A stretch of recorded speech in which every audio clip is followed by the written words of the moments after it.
আসসালামু আলাইকুম শেখ, কেমন আছেন? ওয়ালাইকুম আসসালাম ওয়া রাহমাতুল্লাহি ওয়া বারাকাতুহু। জি ভাই বলেন। শেখ, আমার দুইটা কোশ্চেন।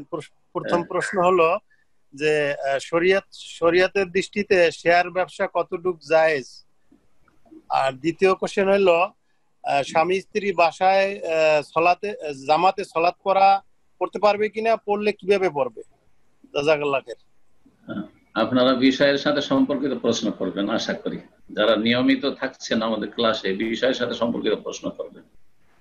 শেয়ার বাজার কিসের শেয়ার বাজার এটা দেখার বিষয়। ওলামারা বলেছেন শর্ত সাপেক্ষ জায়েজ, বেশ কিছু শর্তের সাথে জায়েজ আছে। আহ, যে যে যে জিনিসে আপনি শেয়ার করছেন সেটা হালাল ব্যবসা কিনা এইসব দেখে বেশ কিছু শর্তের সাথে জায়েজ আছে। আপনি সুদী প্রতিষ্ঠানে, হারাম ব্যবসায় প্রতিষ্ঠানে এগুলোতে শেয়ার করতে পারবেন না। যেসব হারাম পণ্য অথবা হারাম প্রোডাক্ট অথবা হারাম আদান প্রদান, সুদী ব্যাংক, অথবা ইন্স্যুরেন্স কোম্পানি, জুয়া ইন্স্যুরেন্স কোম্পানি জায়েজ নয়। বা হারাম হারাম খাদ্য, হারাম পানীয়, হারাম বস্তু, ওই ব্যবসা বাণিজ্য এইসব এতে শেয়ার জায়েজ নাই। তো যাই হোক, বেশ শর্তের সাথে সেই শেয়ার ব্যবসা জায়েজ আছে। 2 নম্বর যে বিষয়টি বলেন, স্বামী স্ত্রীর সালাত আদায় করা। স্বামী স্ত্রী সালাত আদায় করতে পারবেন, কিন্তু পুরুষ লোককে মসজিদে গিয়ে সালাত আদায় করতে হবে। জামাতে সালাত আদায় করা ওয়াজিব যদি কোনো শরীয়তি বাধা না থাকে।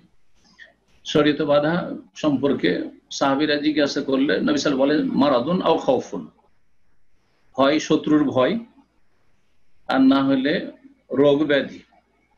তো রোগ ব্যাধির যদি থাকে, অসুস্থ থাকে বা অসুস্থ হওয়ার আশঙ্কা থাকে খুব বেশি, যেমন বর্তমান পরিস্থিতি যাদের আশঙ্কা আছে, বয়স্ক মানুষ অথবা 15 বছরের নিচে অথবা ক্রনিক রোগী ইত্যাদি। কিন্তু সুস্থ লোকেরা না, সুস্থ লোকেরা সালাতে যাবে, সালাত আদায় করবে। আর এমনি সাধারণ অবস্থায় যাদের শরীয়তে কোনো ওজন নেই, মসজিদে গিয়ে সালাত আদায় করবে।